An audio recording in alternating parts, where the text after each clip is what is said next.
Hi there.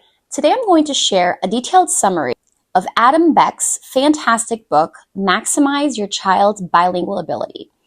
This is one of the best and most practical resources I've found for parents who want to raise bilingual or multilingual children. Whether you're just starting out or you've been on this journey for years, this book offers so much insight, and I'm excited to pass along some of the key lessons and strategies that Beck shares. I love that Adam's writing is warm, funny, and very honest. He doesn't pretend raising bilingual kids is always easy, but he strongly believes it's possible and worth it if parents approach it with intention and perseverance. The book is divided into two main sections.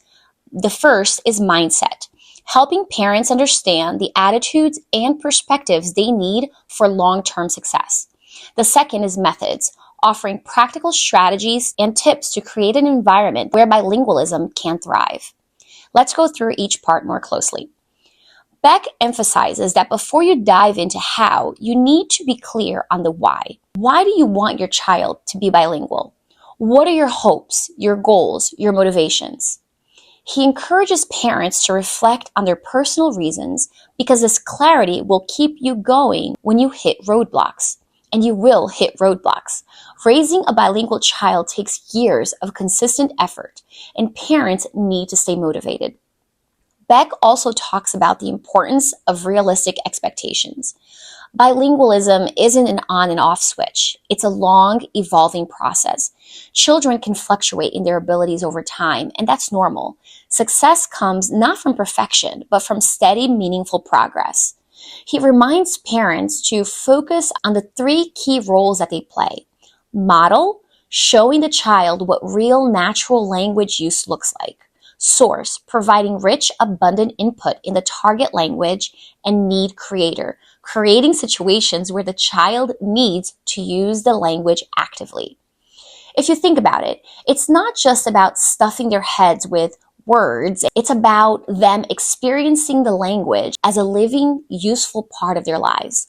The second half of the book is very hands-on, offering dozens of strategies to help parents provide input and encourage output.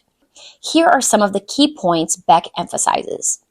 1. Massive exposure. Kids need a lot of input to develop strong language skills. 1 hour a week language exposure is not going to cut it.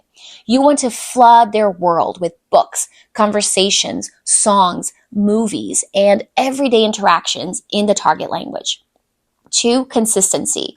Whatever method you choose, whether it's one parent, one language, minority language at home, or another setup, the key is to stick with it consistently.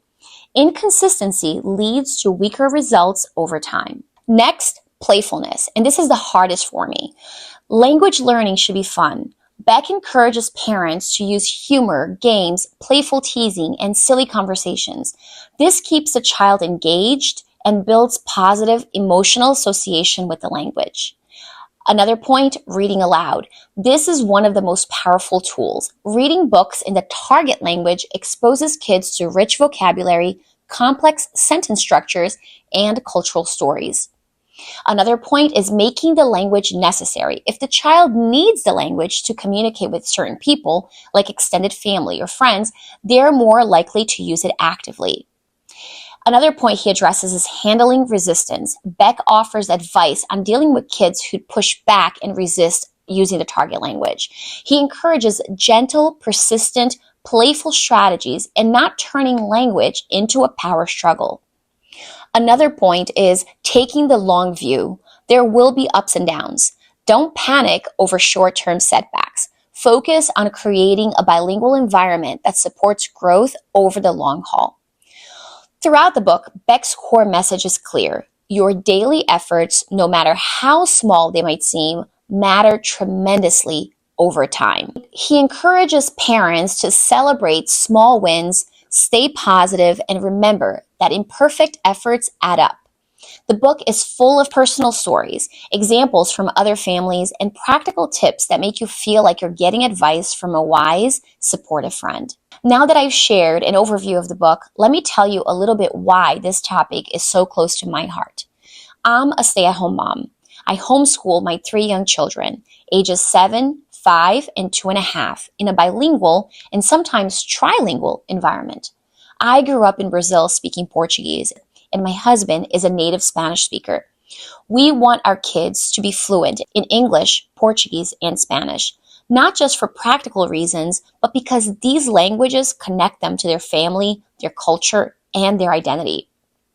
But let me tell you, it's not always easy to do this. There are days when I feel discouraged, when I wonder if what I'm doing is enough, when I hear them answer me in English, even though I spoke in Portuguese. Reading Maximize Your Child's Bilingual Ability reminded me that these feelings are normal, and that what matters most is to keep going with love, intention, and patience. Beck's book gave me both encouragement and concrete strategies, and I know it can do the same for you. If you're a parent raising bilingual or multilingual kids, or you're thinking about starting, I highly recommend this book. It's one of the best guides out there, and it will help you approach this journey with clarity, confidence, and joy. Thank you so much for watching. If you enjoyed this video and want to hear more about bilingual parenting and homeschooling, please hit the like button, subscribe to the channel. It really helps it grow. Also, leave a comment below sharing your own story or questions. I'd love to connect with you and encourage you on this journey. Take care.